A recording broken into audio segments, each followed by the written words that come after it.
శుభోదయం అండి. మనకి సెప్టెంబర్ మాసం రాబోతోంది. ఎవరైతే వృశ్చిక రాశి వాడు ఉన్నారో వీళ్ళకి ఈ సెప్టెంబర్ మాసంలో వచ్చేటువంటి ఫలితాలు ఎలా ఉంటాయో తెలుసుకుందాం. మీకు జనరల్గా వృశ్చిక రాశి అంటే విశాఖ 4వ పాదం, అనురాధ 1, 2, 3, 4 పాదాలు, జ్యేష్ఠ 1, 2, 3, 4 అంటే అనురాధ జ్యేష్ఠ పూర్తిగాను విశాఖలో చివరి పాదం కలిగిన వాళ్ళు మనకు వృశ్చిక రాశిగా చెప్తారు.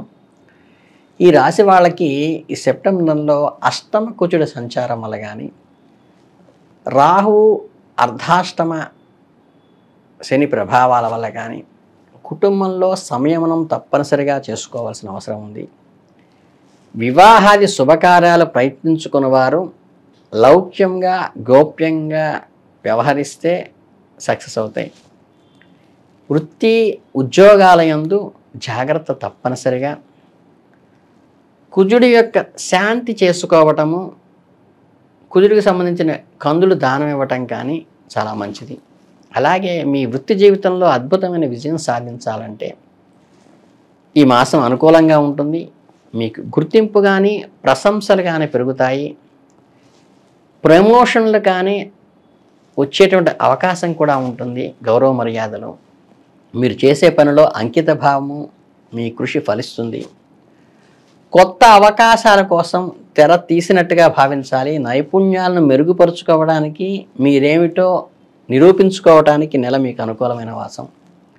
ఇక విద్యార్థులకు వస్తే అంటే విద్యార్థులు మేధోపరంగా అభివృద్ధి చెందుతారు. మీ అధ్యయనంపై దృష్టి పెట్టండి. ఏదైనా సోమరితనాన్ని విడనాడి కొంచెం ఏకాగ్రతతో కృషి చేస్తే గొప్ప విజయం అయితే సాధిస్తారు. మీ లక్ష్యాలను సాధించడంలో మీకు సహాయపడే మార్గదర్శకుడిని లేదా గురువుని వెతకడం కూడా ప్రయోజనకరంగా ఉంటుంది, మీకు అనుకూలిస్తుంది. ఇక కుటుంబ పరంగా వస్తే కుటుంబ విషయాల్లో కొన్ని ఒడిదుడుకులు ఎదుర్కొంటారు. మీ కుటుంబ సామరస్యాన్ని కాపాడుకోవడంలో మీ జీవిత భాగస్వామి కీలక పాత్ర వహిస్తారు. బహిరంగ సంభాషణలు కానీ అవగాహన, రాజీ అనే కుటుంబ బంధాలు బలోపేతం సహాయం చేయడంలో ఉపయోగపడతాయి. జీవిత భాగస్వామి కోసం రాజీ పట్టడంలో ఏమాత్రమూ తప్పు లేదు. మీ ప్రియమైన వారితో నాణ్యమైన సమయాన్ని గడపటం మరియు వారికి మద్దతుగా ఉండటం కూడా చాలా అవసరం. ఇక ఫైనాన్షియల్గా వస్తే ఆర్థికంగా అంచనాలకు మించి లాభాలు వస్తాయి.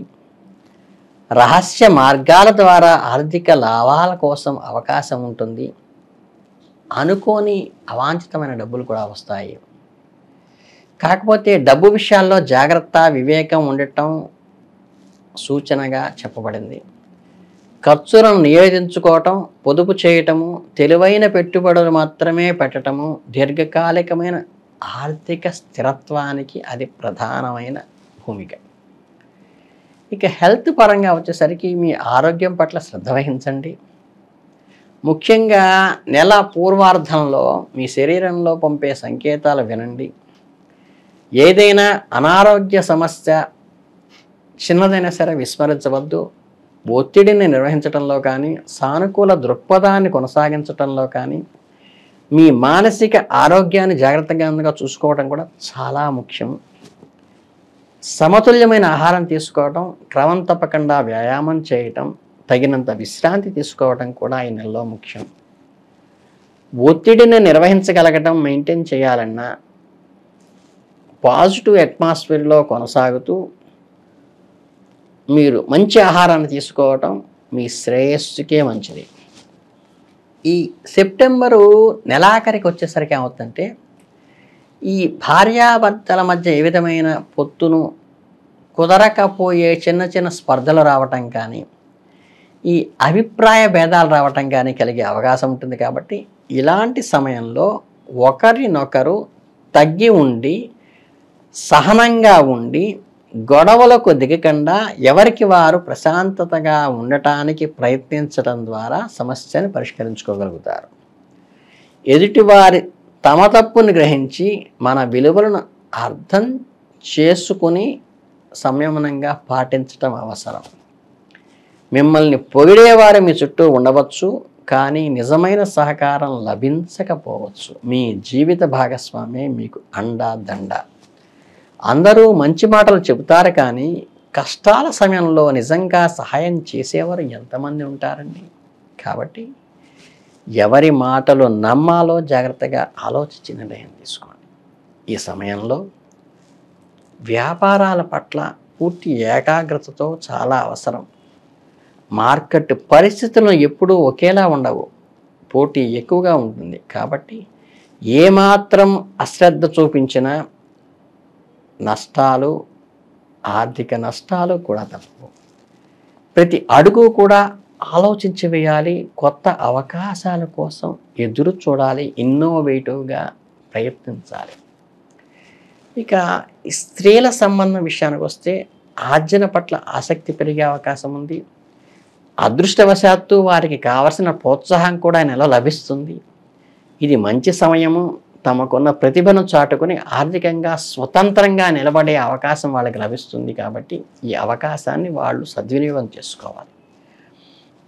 ఇక విద్యార్థులు ఎవరైతే ఉంటారో కొన్ని చిన్న సలహా ఏంటంటే ప్రేమ వ్యవహారాలు దూరంగా ఉండటం మంచిది. ఈ వయసులో ప్రేమ, ఆకర్షణ సహజమే కానీ చదువు పట్ల దృష్టి పెడితే భవిష్యత్తు మంచి ఫలితాలు పొందవచ్చు. జీవితంలో ప్రేమకు సమయం ఉంటుంది కాబట్టి కొంచెం డీవియేట్ కాకుండా ఈ గ్రహ అననుకూల ఫలితాలని జాగ్రత్తగా గుర్తుపెట్టుకుని సంయమనం పాటించి చదువు వైపు దృష్టి పెట్టడం వల్ల మీరు భవిష్యత్తులో ముందుకెళ్తారు. ఇక పరిహారాలకు వస్తే ఏంటంటే మీ పాలక గ్రహాలపైన అంగారకుడు ఆయన యొక్క జపాన్ని చేయటం వల్ల కానీ శక్తిని పెంపొందించుకోవటం ద్వారా అడ్డంకులను జయించాలి. అట్లాగే నెలలో మీకు అద్భుతమైన అవకాశాలు అందిస్తుంది కాబట్టి వాటిని సద్వినియోగం చేసుకోండి. మీ సామర్థ్యాన్ని విశ్వసించకండి. కష్టపడి పనిచేయండి. మిమ్మల్ని మీరు క్రాస్ చెక్ చేసుకుంటూ మీ సామర్థ్యాన్ని పొగడకుండా నిలబెట్టుకొని పాలిష్ చేయడానికి ప్రయత్నించండి. ఇక దీనికి ఈ మాసంలో పెద్దగా ఇబ్బంది లేదు కానీ మీరు కుజుడుకు సంబంధించి చక్కగా ప్రతి మంగళవారము కూడా ఈ బెల్లము ఈ పశుపక్షాదులకి వేయటం కానీ లేకపోతే ఈ చిమ్మిరి ఉండలు పెట్టడం కానీ మీకు మంచి ఫలితాన్ని ఇస్తుంది. మీకు ఆరోగ్యంలో ధైర్యము, విజయాన్ని కూడా ప్రసాదిస్తుంది. అంతేకాకుండా హనుమాన్ చాలీసా గనక హనుమత్ మాలా మంగళాష్టకం కానీ చేయటం వల్ల మంగళవారం మీకు అనుకూలమైన ఫలితాలు వస్తుంది. హనుమాన్ టెంపుల్లో 5 ప్రదక్షిణాలు చేసి హనుమంతుడి సింధూరం ద్వారా అర్చించడం ద్వారా కానీ ఆకుపూజ చేయడం వల్ల కానీ మీకు ఈ నెల అనుకూలంగా ఉంటుంది. కనుక ఈ పరిహారాలు మీరు పాటిస్తూ మీరు ఎప్పుడైతే ఈ కుజ సంబంధమైన పరిహారాలు ఎప్పుడైతే పాటిస్తూ ముందుకు వెళ్తారో మీకు చాలా అనుకూలంగా ఉండి ఈ నెల మీకు కలిసి వస్తుందనే విషయాన్ని ఘంటాపదంగా చెప్తున్నాను. మీ అందరికీ అభివృద్ధిలోకి రావాలని మనస్ఫూర్తిగా కోరుకుంటూ ధన్యవాదాలు.